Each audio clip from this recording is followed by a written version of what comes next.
Adult use marijuana amendment is approved for the Florida ballot. That's right. The Florida Supreme Court on Monday approved an adult use marijuana constitutional amendment for the November 2024 statewide ballot, raising the stakes of an already pivotal presidential election. The measure has widespread public approval according to past polling, and it will take at least 60% of Floridians voting yes on the measure, Amendment 3, to make it the law of the land. So expect a slew of advertisements for and against the proposal in the coming months, and get ready to hear politicians and activists who mention it left and right.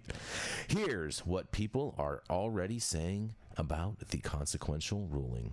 Florida Attorney General Ashley Moody fought to keep the adult use marijuana amendment off the ballot. She did the same for another ballot measure the state Supreme Court approved on Monday, allowing Floridians to vote on whether or not to guarantee access to abortion as well. And after losing on both fronts on Monday, she said that her team had argued from the beginning that these two new constitutional initiatives will mislead voters.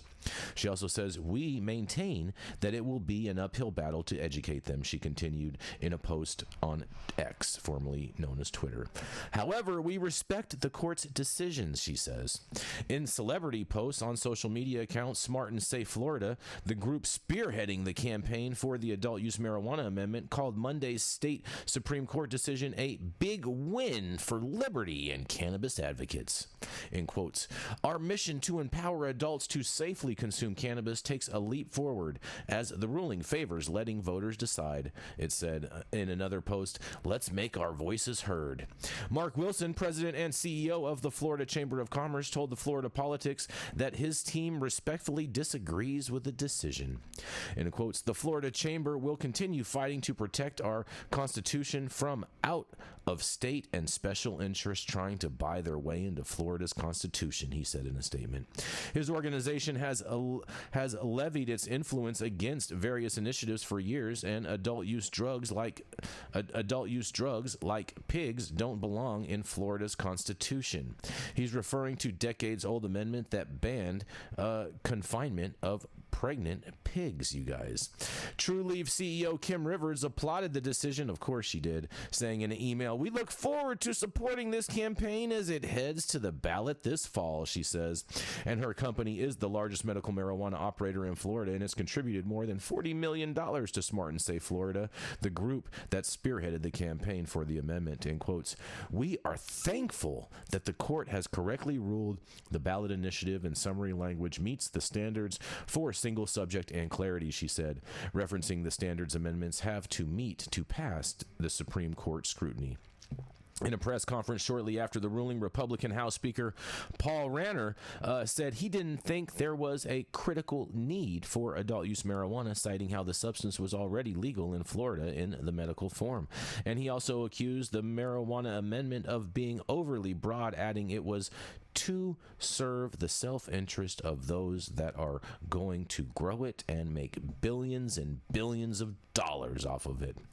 That was likely a jab at TrueLeaf's Florida, which has contributed a majority of the funds on the ballot initiative. But man, congratulations, Florida! You guys are going to get to vote for adult use cannabis this November. I can't wait to see what happens, and I can't wait to see all the ads, especially from the prohibitionists. But this is Jason Beck for the High at 9 News. What do y'all have to say about this? It's about time. It's about time? It's about time. I mean, what are they waiting for?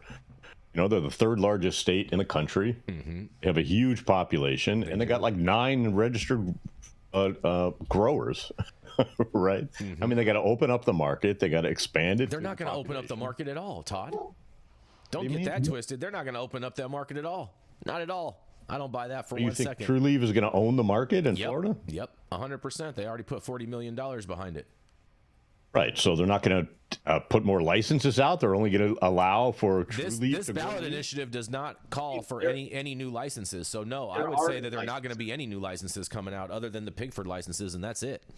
That's right. There are new licenses, what Jason just referred to. But yeah, there are a couple new businesses joining that, but it's, you know, it's a really tough place to do business, as we know. Jason and I our favorite place to visit is in Palm Beach, Florida. You know, right. But there's definitely Gold building.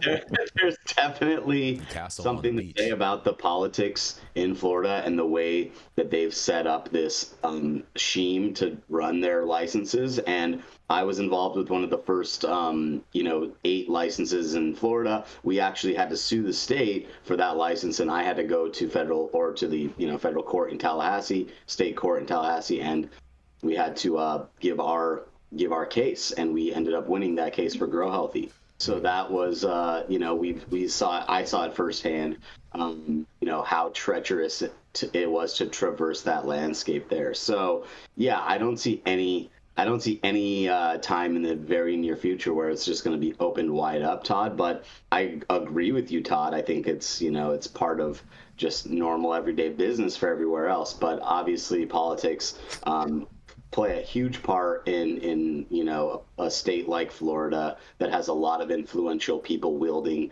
big banks and fat wallets. So that's just the way it's going to go down in Sunshine State. Well, with 22 million people there, how are they going to serve 50% of them? Mm-hmm. I mean, the problem is they're all getting served boof. That's really the problem. Let's be real. It's like there's not enough choices for people to have like some good quality. There's some places and some companies that are doing awesome work down there, but their footprint is limited. So I think that's the biggest travesty in this whole thing. It's like they all have to smoke true leaves of weed. Terrible. I mean, no, they don't. They could go to the trap. You have any thoughts on this, Shara, before we move on? Best place to get weed in Florida is California. That's right. That's right. You could probably say that about any place on the map. Mm-hmm. That's true. There's some good weed in Nevada, I must. All right. And on that, we're going to go to a commercial. We're going to be right back.